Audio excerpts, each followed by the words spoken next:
They say money changes people, but I've learned it just reveals who they really are. I'm Nathan, 32, and up until this year, I used to think of myself as the lucky one in my family. Not lucky in the lottery winner kind of way, but lucky to have clawed my way out of the hole we were all born in. I grew up in a small town where ambition got you mocked, and success meant someone else felt entitled to a piece of it. Still, I worked hard, got into college on a scholarship, and after years of quiet grinding, I landed a solid job in cybersecurity. I kept to myself mostly, paid off my loans, started saving. I didn't brag or flash my lifestyle. I just helped where I could. That's probably where the problem began. It started with small things, my cousin Levi borrowing a few hundred here, my aunt asking for help with groceries, or someone's car breaking down and me covering repairs just this once. I'd tell myself it was fine. Family helps family. But there's a difference between helping and being picked apart like a carcass. I didn't see that yet. Not until this past summer. Every July, we hold a big family cookout at my mom's house. Burgers on the grill, kids running through sprinklers, my uncle telling the same 3 stories he's told since 2005. It's tradition. I usually help cover the cost because no one else steps up. Fine. But this year, I noticed something strange even before the smoke hit the air. Levi pulled into the driveway in a brand new lifted truck with all the bells and whistles. His wife, Tasha, stepped out in designer sandals with her nails freshly done and a $1,200 iPhone in her hand. I recognized the model because I'd been eyeing it myself but hadn't justified the splurge. They smiled big and loud, like the kind of people who think confidence erases debt. Levi clapped me on the back. Nate the Great. Still saving the world from hackers? I gave him a tight smile. Still trying. He laughed like I'd told the best joke in the world. Must be working, judging by that parking spot out front. He nodded toward my modest but reliable Camry. That was Levi complimenting you with just enough acid to make your stomach turn. The cookout went as expected. People ate, laughed, drank too much. Levi was louder than usual, cracking jokes at my expense, my single status, my apartment, even my Spotify playlist when it accidentally connected to the backyard speakers. Bro still listens to Coldplay like we're stuck in 2009, he yelled across the yard. I laughed it off, but something inside me twisted. There was an edge to it this time. Like he wasn't just being obnoxious, he was testing boundaries. Later that evening, I went inside to grab my laptop bag. I'd stashed it in the guest room closet for safekeeping. I transferred some funds earlier that week and hadn't had a chance to move them into my business savings. The bag had a physical hard token I use for authentication, plus my backup external drive and some paperwork. But when I opened the closet, my bag was gone. I froze. The closet was shut, exactly how I'd left it. But my bag, the one I never let out of my sight, was missing. I checked the bed, the drawers, under the furniture. Nothing. I didn't want to jump to conclusions, so I quietly asked my mom and aunt if they'd moved anything. They hadn't. My palms started to sweat. I went to Levi. Hey, did you see a black laptop bag in the guest room? I asked, keeping my tone casual. He tilted his head, smiling. Nope. Why? It's just missing. Had some stuff in it I need. He shrugged, took a sip of beer, and said, maybe you misplaced it, Mr. Cybersecurity. Then he turned away before I could respond. That night, I went home early. I didn't want to accuse anyone without proof. I called my bank. That's when my stomach dropped. A transfer had been made for digits, not earth-shattering, but still money I'd worked hard for. It went to an unknown Venmo account that had used my backup email and authorization token. Someone had used my stuff to set it up. Someone who knew what they were doing, or at least had watched me closely enough to fake it. I sat in silence for almost 2 hours. I didn't cry. I didn't punch anything. I just sat, thinking. I'd spent my life trying to be the better man, the guy who rose above, who didn't make waves. But I finally saw the truth. Being the better man in a pit full of piranhas just means you bleed slower. 2 days later, Levi texted me. Not about the bag, not to check on me. Just a photo of him holding a new set of wireless headphones, captioned treating myself. I responded with a thumbs up. By the end of the week, I confirmed it. The account the money had gone to was linked to a phone number that matched Levi's burner. He'd used it before in some dropshipping business scam he tried to rope me into last year. It was clumsy, honestly. Amateur stuff. But it worked because I trusted him enough to leave my guard down. I debated calling the cops. But then I remembered something. Levi's wife, Tasha, was on probation for a fraud charge a few years back. Her record was clean for now. Any involvement in financial theft would land her right back in hot water. And she knew it. I called her. "Hey, Tasha," I said, keeping my voice calm. "Just wanted to ask, did you or Levi happen to grab a laptop bag at the cookout?" Silence. Then a sharp inhale. "Why would we do that?" "Not accusing you," I said. "Just trying to track it down before I file a report. You know, once the police get involved, it gets complicated. Especially if anything illegal happened. But if it's a misunderstanding, I'd rather keep it between us." Another pause. "I'll talk to Levi." An hour later, my bag magically reappeared on my mom's porch. No note. No explanation. But it was empty, files wiped, token missing. The nerve of it made me laugh. I didn't say anything. Not yet. I waited. A week passed. Then I got an invite to another cookout, this time at Levi's place. Supposedly a redo to make up for the bad vibes at the last one. I RSVP'd yes. The day of, I arrived early with a smile and a bottle of wine. I mingled. I laughed. I even let Levi tease me a little more, this time about being paranoid and too uptight. I waited until after dinner, when the crowd was tipsy and full, sprawled across patio furniture, breathing heavy with beer and brisket. That's when I excused myself and went upstairs. I didn't take long. Just 5 minutes to drop a single USB stick behind a certain dresser. Just long enough to trigger the prearranged signal from a friend in law enforcement. One who owed me a favor after I helped him track down a ransomware trail last year. I had everything I needed: IP logs, data access records, the spoof trail they left behind. Back downstairs, Levi gave me that smug grin, as if none of it mattered. But when I stood up and looked him in the eye, he raised an eyebrow. "What? You going somewhere?" "Yeah," I said. My voice was calm. Too calm. "I think you'll appreciate the surprise I left upstairs." Tasha choked on her drink. Levi tilted his head. "What surprise?" They all laughed. Right until tires screeched outside. The kind of screech that says someone isn't here to join the barbecue. Red and blue lights flashed against the windows. Shouts came from the front lawn. A knock, loud, demanding, rattled the door. The music cut out. Silence rippled through the backyard. And then chaos. The first person to move was Tasha. She nearly tripped over the fire pit trying to get inside, eyes wide, whispering something to Levi under her breath. I stood by the grill, casually swirling what was left of my wine, watching it all unfold like a scene from a movie. A very predictable, deeply satisfying movie. The front door opened before the officers even had to knock again. One stepped in with a clipboard. The other followed with a camera already rolling. I recognized both Officer Mahoney and Detective Claire. Not only had they handled the case I helped with last year, but they also owed me one. And they were very thorough. Tasha's voice rang out first. "There must be a mistake." Mahoney didn't even blink. "Ma'am, your name was attached to a digital transaction involving unauthorized access to protected personal accounts.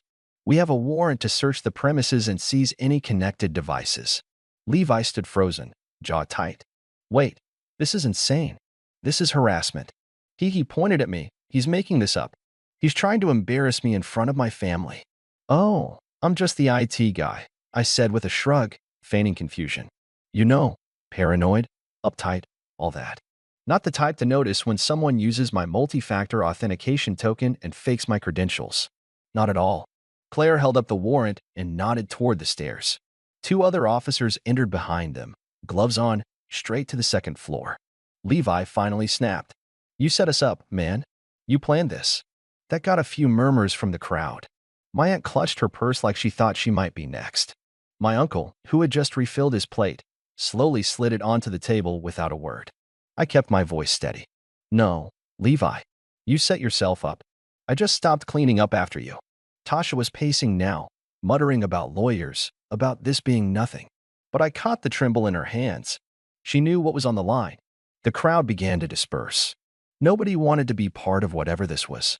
Even the nosiest cousins made polite excuses and backed away like the patio was radioactive.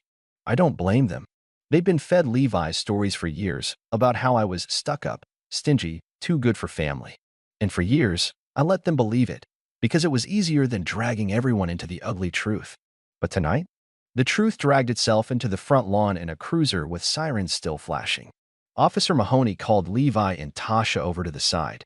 They weren't handcuffed yet, but they were being questioned under the awning, out of earshot.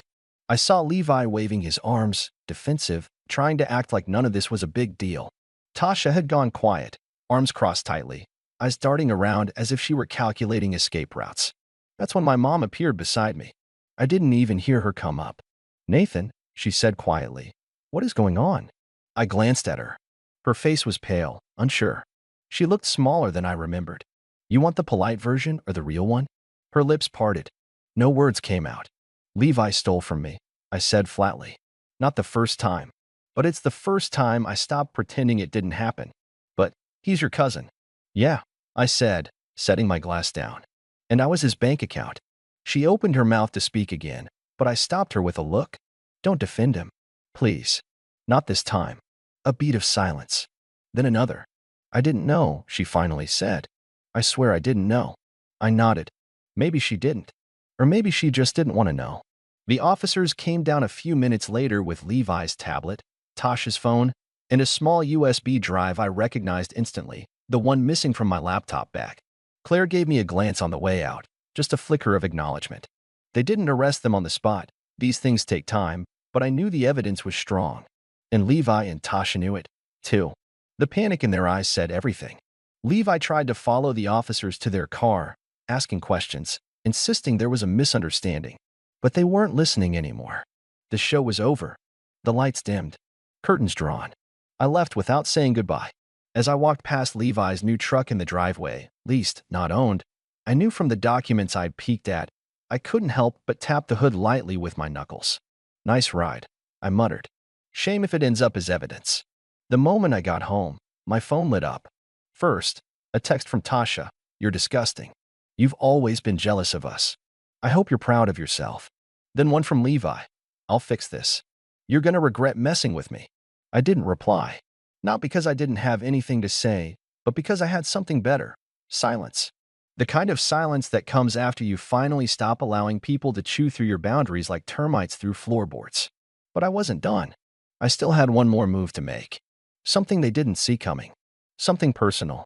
And it was waiting in the envelope I'd slipped into the glove box of my car earlier that day, labeled with Levi's full name, and the date he signed a very specific, very traceable lease agreement. The kind I'd co-signed 2 years ago, back when he said he just needed a leg up. The kind of lease where, if one party defaulted and the co-signer had paid most of it for over a year, they were entitled to reclaim the property under breach of contract. All I had to do was drop off the letter. A copy had already been notarized. This wasn't about just getting even anymore. This was about finally cutting the cord for good.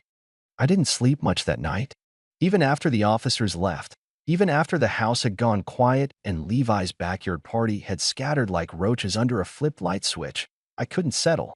I kept turning the envelope over in my hands, thick paper, cream-colored, edges slightly creased from the glove box. I'd had it prepared for months. I just never thought I'd actually use it. At first, co-signing that lease felt like a gesture of good faith. Levi had come to me with this big story about turning things around. He and Tasha wanted to move into a better neighborhood, get out of the cycle of bouncing between landlords, maybe even start a legitimate business. I should have known better. But I told myself I was helping them help themselves. That's what people like me do, right?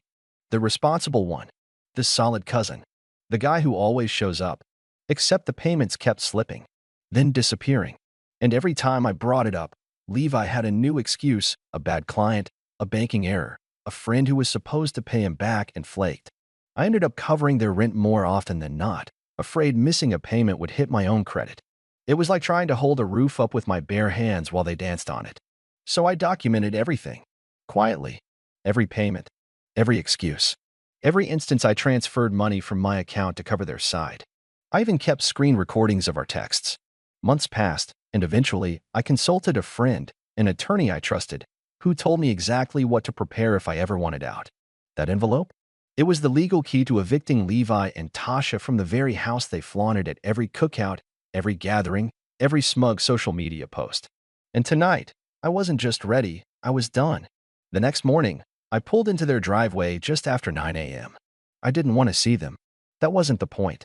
I wasn't doing this for drama. I was doing it because some people only understand consequences when they show up in the form of a signature and a deadline. I slipped the envelope into the mail slot, took a photo for documentation, and left without knocking. By noon, I'd already received 2 calls, both ignored, and one voicemail from Tasha that started with, "Are you serious right now?" and ended in what I can only describe as shrieking static.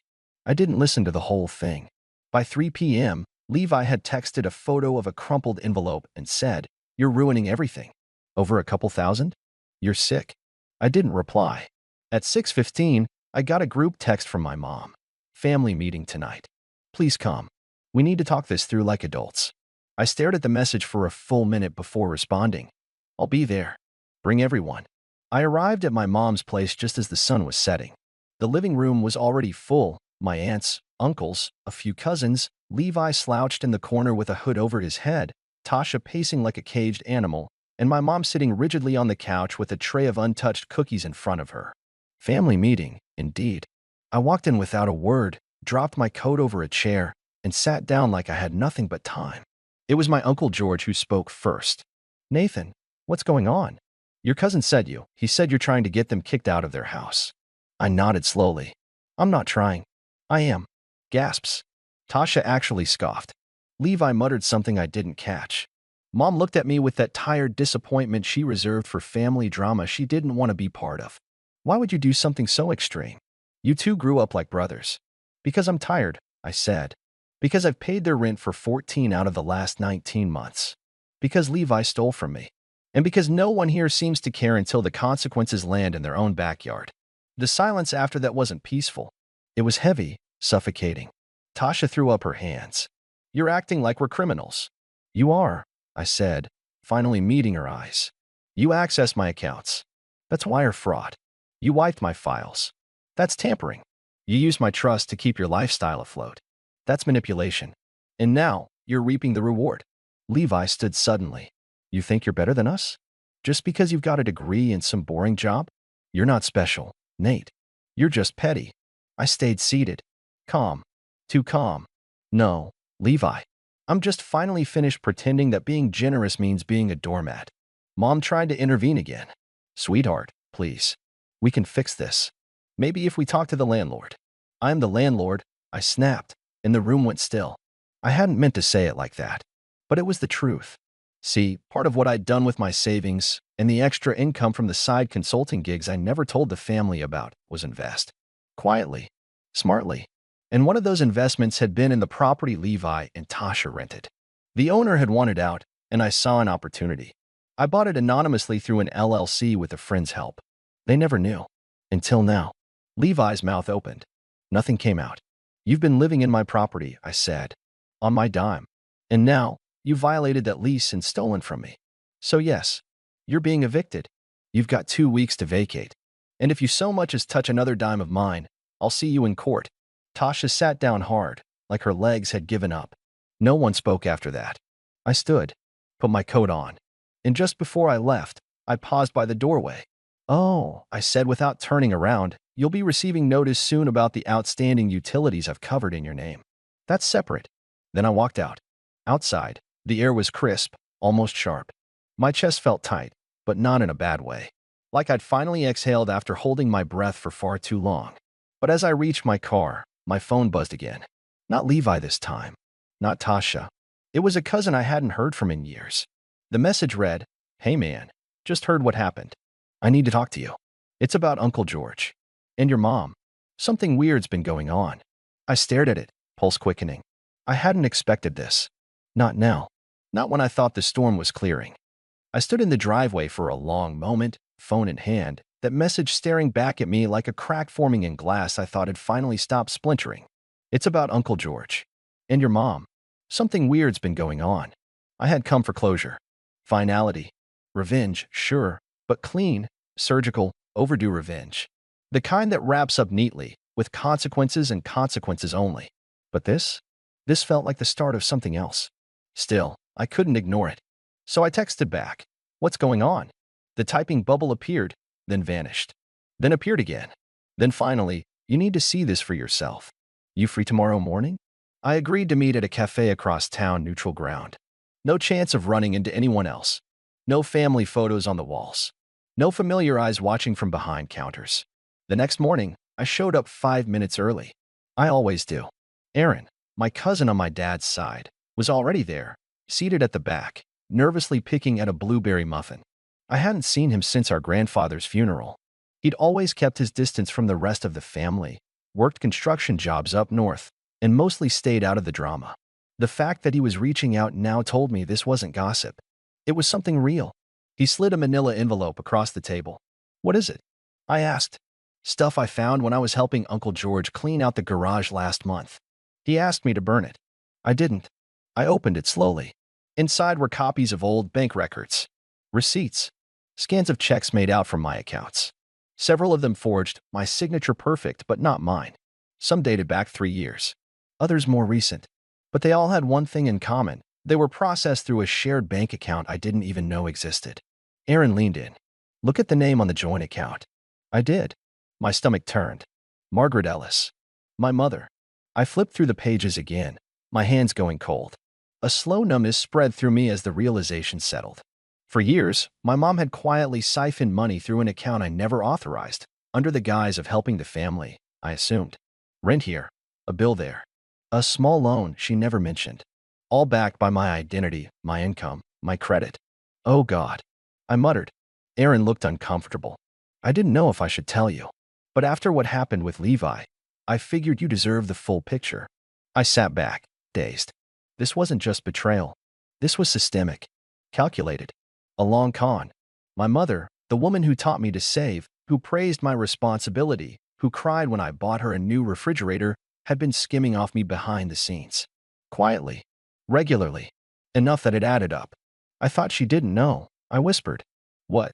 "Last night. She said she didn't know what Levi had done." I looked up at Aaron. "But she did. She's been doing it." Aaron nodded grimly. "They all knew. George helped set up the account.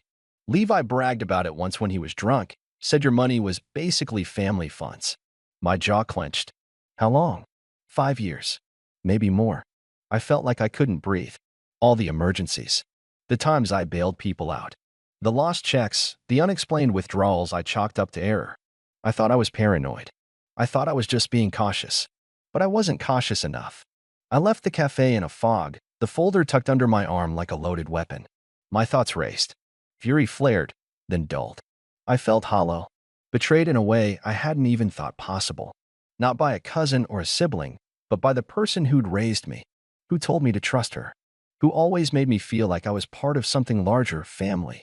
By the time I got home, I knew what I had to do. I wasn't going to scream. I wasn't going to cry. I was going to finish what I started. First, I made copies of everything, paper and digital. I sent encrypted backups to 3 different locations and added password locks just in case. I pulled every statement I could find from the last 6 years and began highlighting the transactions that matched what Aaron had shown me. It was methodical, cold, necessary. Then I called my lawyer. "I need to file fraud charges, possibly embezzlement. I have evidence, names, documents." There was a long pause on the other end. Then, "Nathan, this is going to be messy. Are you sure?" I didn't even blink.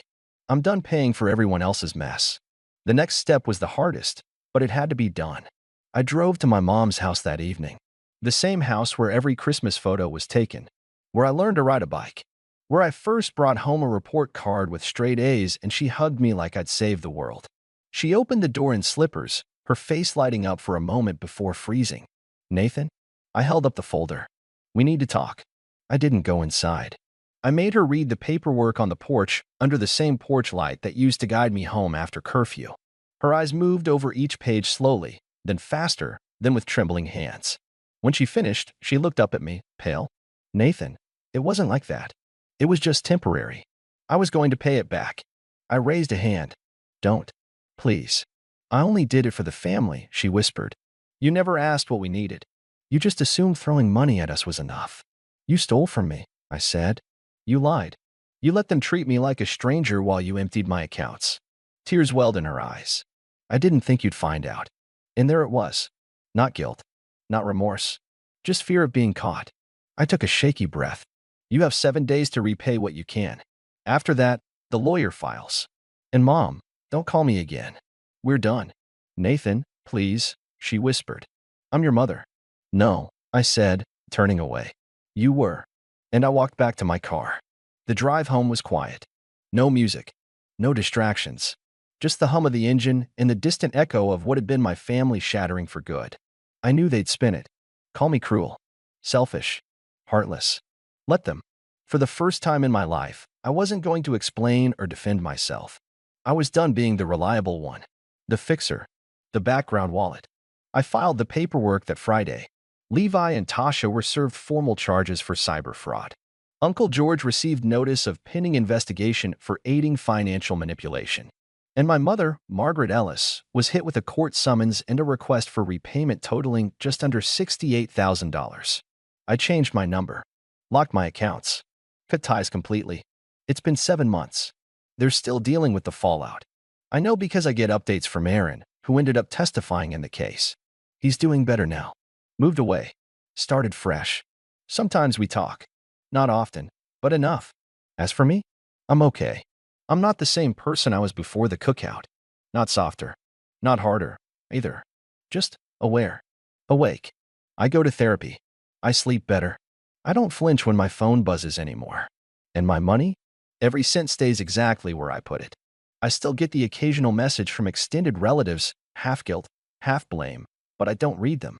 They're just echoes now. Faint, distant. Because the truth is, sometimes family is just another word for people who feel entitled to you. And sometimes, the only way to protect yourself is to finally say no. For good.